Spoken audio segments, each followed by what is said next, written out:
दोस्तों कहानी शुरू होते है सुपर हीरोज के स्कूल में, जहां हमारी कहानी के मेन कैरेक्टर एग्जाम देने के लिए जाता है। जहां वो रिटन एग्जाम तो दे चुका होता है, लेकिन उसका फिजिकल टेस्ट अभी बाकी होता है। इसके बाद फिजिकल टेस्ट की बारी आती है। इसके बाद मास्टर उन्हें समझाता है कि 5 तरह की फिजिकल पावर होती है। पहला व्हाइट डस्ट, दूसरा ब्लू स्प्रिट, तीसरा पर्पल सोल और चौथा रेड डेटी और पांचवा ब्लैक सेंट। उसके बाद हम देखते हैं एक लड़की हमारे मेन कैरेक्टर का हौसला बढ़ाता है। इसके बाद सभी टेस्ट में हिस्सा लेता है और मास्टर कहता है कि सिर्फ ब्लू स्प्रिट और उसके ऊपर वाले पावर वालों के ही हम लेंगे, इससे पावर के लोगों को हम नहीं लेंगे।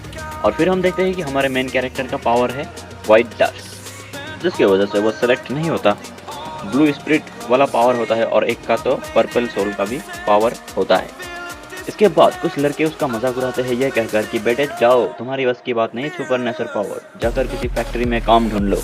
ये बातें सुनकर उस लड़की को काफी बुरा लगता है। इस सब के बाद हमारे हीरो गुस्से से वहां से चला जाता है और रोड के बीच से तेजी से बाइक चलाते हुए जाने लगता है। और जब वो जा रहा होता है तभी वो एक मीटियोर को नोटिस करता है जो उसके तरफ आ रहा था। और फिर वो घमंड में ये कहता है जबकि बुलेट भी मुझे छू नहीं सकता तो मीटियोर क्या चीज है।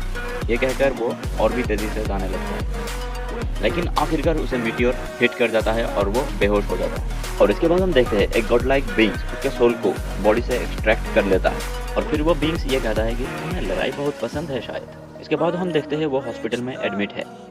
फिर डॉक्टर वहां से ये कहकर चला जाता है कि वो भले ही कोमा में है, लेकिन उसका हीलिंग्स बहुत ही तेजी से हो रहा है। अब कुछ दिन बीत चुका होता है तो फिर वो लड़की उसे देखने के लिए एक फूल का गुलदस्ता लेकर आता है, जिसमें कि एक चिट्ठी भी होता है। फिर महीने बीतने के बाद वो सब लड़के भी आते हैं जो उसका मजाक उड़ा रहा था और उसे फिर से बुरा भला कहने लगता है। और फिर उन्हीं में से एक लड़का उसके पास में रखे फूल को देखते हैं और वहां से चिट्ठी को उठाता है और पढ़ने लगता है। फिर चिट्ठी को पढ़कर काफी गुस्सा हो जाता है कि कियान ने उसे चिट्ठी लिखा। यहाँ पर हमें पता चलता है कि उस लड़की का नाम था लू कियान। तो चिट्ठी को फाड़कर वहां से चला जाता है। ऐसे ही 1 साल बीत जाता है। कुछ म्यूटेंट्स शहर पर हमला कर देता है। फिर सभी लोग शहर खाली करने लगता है और हॉस्पिटल में डॉक्टर्स भी भागने लगता है। तभी एक नर्स को याद आता है कि वहाँ पर एक मरीज है जो कि कोमा में है, जो हमारा मेन कैरेक्टर है। तो फिर वो लड़की उसको बचाने के लिए उसके कमरे में जाती है।